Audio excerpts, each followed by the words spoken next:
एका शेतकऱ्यानं विना नांगरणीचा एक झकासाचा नवीन प्रकारचा प्रयोग केलेला आहे.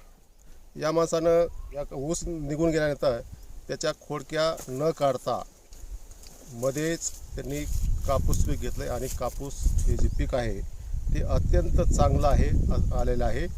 गेल्या वर्षीपेक्षा यावर्षी मला कापसाचे जास्त पैसे होतील असं त्याचं म्हणणं आहे. आणि ज्यावेळेस ऊसामध्ये कापूस लावायला सुरुवात केली होती त्यावेळेस गावातल्या लोकांनी यांना वेड्यात काढलं होतं. तेच लोक नंतर कापसाची वाढ चांगली झाल्यानंतर येऊन पाहून गेले आणि पुढल्या वर्षी आम्हीसुद्धा असाच प्रयोग करू असं ते म्हणू लागले. तर अशा ऊसामध्ये कापूस घेणारे कोणते शेतकरी आहेत त्याची माहिती आपण आजच्या व्हिडिओमध्ये घेणार आहोत. तुम्हाला खरं वाटत असेल तर जरा थोडं कॅमेरा खाली आपण हे करा. हे तुम्ही पाहताय की सरी ऊसाची आणि सरीच्या बाजूलाच पोटामध्ये त्यांनी हे कापूस लावलेला आहे आणि दोन सरीमधला अंतर साधारणतः 4 फुटाचा आहे. आणि तुम्ही बघा ही खोडक्या त्याच्या म्हणजे त्याचा भुगा झालेला आहे सगळ्या खोडक्याचा. ही खोडक्याच आहे सगळ्या आणि ह्या खोडक्याचं सगळं खत तयार झालेलं आहे. त्याचंच झालेलं खत ह्या पिकाला मिळतं आहे. आणि पाठीमागं तुम्हाला ही एखादा ऊसाचं सुद्धा हे डोळा उगून आलेला दिसतोय. चुकून राहिलेलं आहे ते. आता मला सांगा ही तुम्ही विना नांगरणीची शेती करताय आणि विना नांगरणीची शेती करणारे आपल्याकडे एक शेतकरी आहेत. 1970चे ते BSc ॲग्रिकल्चरचे डिग्री त्याच्याकडे.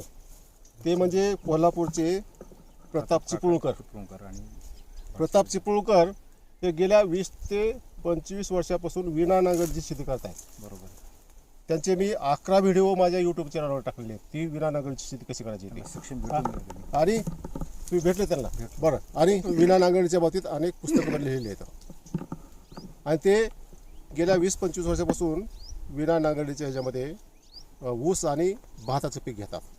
म्हणजे 3 वर्ष ऊस घेतला की त्या खोडक्या बिलकुल काढायच्या नाही आणि 2 ऊसाच्या झऱ्यामध्ये ते भाताचं पीक घेतात आणि भाताचं पीक घेतल्यानंतर पुन्हा आणखी ऊस लावतात. ते तुम्ही ज्यावेळेस ऊस हे गेला कारखान्याला त्यावेळेस इथं पाचरट असेल, खोडक्या असतील आणि खोडक्यानंतर काय होतं की डोळे उगवतात. मग ही डोळे उघडून म्हणून तुम्ही काय केलं? डोळे उगल्यानंतर ऊस उगल्यानंतर मी त्याच्या मिरा या कातरची फवारणी केली. आणि मला ज्या टायमाला मी दुकानात गेलो त्याला म्हणलं मला सरकी लावायची, मला मिरा या कातरची पुडी दे, मला त्याच्यावर हाणायची. त्यांनी मला पुडी दिली नाही. ते म्हणला जर काही तुझा कुठं झालं तू माझ्याकडे येशील, केस काही करशील, भानगड करशील, औषध तू हाणायला लागला. त्यांनी मला कापूस जळून जाईल, कापूस जळून जाईल, कापूस उगणार नाही. त्यांनी मला काही पुडी दिली नाही. मी दुकान बदललं, दुसऱ्या दुकानात गेलो, तिकून 5-7-8 पुढे आणल्या, त्या उगलेल्या ऊसावरती हाणल्या आणि लगेच पाठीमागं सरकीची लागवड करून टाकली. सरकी लावली आणि पाठीमागं मी हाणली ती उलट ऊसा उगलेल्या ऊसावर. आणि 90% ऊस माझा मेला तिथंच. पण काही 10 ते 20% ऊस पुन्हा सुद्धा फुटला. मग पुन्हा काय केलं मी सरकीला थोडं जिथं ऊस कुठं ऊस उगला कुठं ऊस उगल्यानंतर मी सरकी झाकली आणि त्याची डब्ब केलं, आपलं डबडं केलं आणि त्याला झाकलं थोडंसं. एका हातात डबड आणि त्याला हळूच पुन्हा डबल मिरा या कातरच्या फवारणीत पुन्हा आणली. मग ते ऊस आता माझा पूर्णपणे 90 म्हणजे आज ऊस माझ्या वावरात नाही, फक्त सरकी आहे. आता ह्या सरकीपासून तुम्हाला किती एक क्षेत्र आहे? सरकी ऊसाचं क्षेत्र माझं 1.5 एकर आहे समजा. 1.5 एकर. आणि काय अंदाज काय तुमचा उत्पन्नाचा अंदाज माझा इथं 15 एकरी 15 क्विंटल पर्यंत जायला पाहिजे. आणि असं कसं किती निघतं? इथून पाठीमागं मला आजपर्यंत 15 क्विंटल एकरी कापूस कधीच निघाला नाही. कधीच निघाला नाही. मग आता 7-8 क्विंटल कापूस. बरं. विना नांगरणीची शेती म्हणजे तुम्ही इथं कुठलीच मशागत करत नाही? नांगरट नाही, खुरपण नाही, पाळी नाही, पाळी हाणताच येत नाही आणि नांगरट केली नाही. आपण तर बघितलं खोड तसेच पाणी तसंच होतं. मग तणाचं व्यवस्थापन सगळं तणनाशकाने केलं, फक्त राऊंडअप नाही पुन्हा काहीच नाही. बरं. आता तुम्ही मला सांगत होते की ज्यावेळेस तुम्ही असा निर्णय घेतला कापूस लावायचा तर त्यावेळेस गावकऱ्याचं काहीतरी म्हणत होते, काय म्हणत होते? गावकरी इथून चालेल मला हसायचे सगळं. आता माझी शेती आता रोडला आहे. ते म्हणले ह्याचं आता कसं काय झालं, आता हे तर इतका शेतकरी गवताची काडी सुद्धा ह्याच्या वावरात कधी नसती. आणि ज्या टायमाला सरकी लावत होतं त्या टायमाला माझ्या वावरामध्ये कुठं समजा गवत उगलंय, पुढे समजा आपलं ऊसाच्या काळ्या पाड्यात सगळा सावळा राडाच होता, सगळा राडा म्हणायचं आपल्या भाषेत, राडा त्याला. आणि ते म्हणले हे काहीतरी आता ह्याचं काहीतरी हुकलंय, काहीतरी बेगाडा आता येऊ.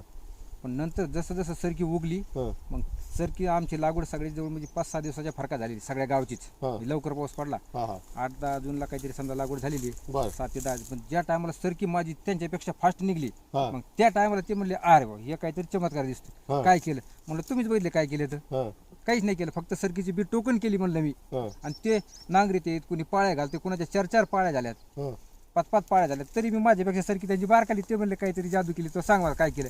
म्हणलं उलट मी काही नाही केलं आणि तुम्ही पाळ्या घातल्या हा हा तुम्ही समजा खुरपून काढलं हम्म. आणि मी उलट काही नाही केलं आणि मी मस्तपैकी आपलं म्हणजे बाकीचे कामं बघायचे. इतर शेतकऱ्यापेक्षा किती खर्च वाचला असेल तुमचा?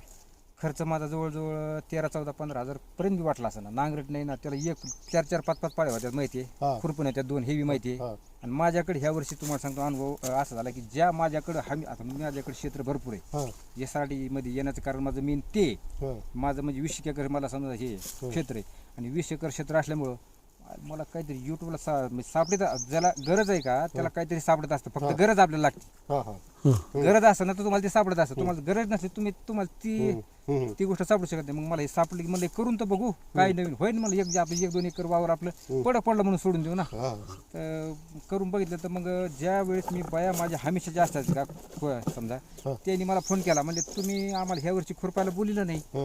हा फोन त्यांना नाही बोललो कारण माझी हमेशा पाहिजे त्या म्हणल्या तुम्ही यांना बोलले नाही आम्हाला. मग नाही बोललं म्हणलं तुम्ही नेमकं काय केलंय तर ही पद्धत मी केली. माझा तुम्ही त्यांच्या पोटावर पाहिजे ना तुम्ही. पण माझ्या पोटावर आतापर्यंत पाहिजे होता. मला फायदाच कधी झाला नाही. त्यांनी की समजा मालक बदलला ना दुसरा पण आता आजपर्यंत माझा बी तोटा होत होता ना. शेतकरी बंधूंनो ही विना नांगरची शेती म्हणजे बाहेरच्या देशामध्ये फार मोठ्या प्रमाणात करते. आपल्याकडेच लोक करत नाही. त्याची जागृती नाही. म्हणजे जमिनीचं आरोग्य सुधारण्याचं म्हणजे सेंद्रिय कर्ब वाढवण्याचं हे तंत्रज्ञान आहे. आणि त्याला बरेच जण त्याला 0 टेरेस पण म्हणतात बाहेरच्या देशामध्ये. म्हणजे विना मशागतची शेती ही मशागत थांबवली की तुमचं सेंद्रिय कर्ब वाढायला सुरुवात होते असं शास्त्रज्ञांनी सिद्ध केलेलं आहे. हा यासाठीचाच प्रकार आहे. आणि प्रतापदादा चिपळूणकर चंद्रशेखर दादा भडसावळे यांच्या मार्गदर्शनातून ते प्रेरित झाले. काही यूट्यूब चॅनलवर त्यांनी चॅनलवर काही व्हिडिओ पण पाहिले.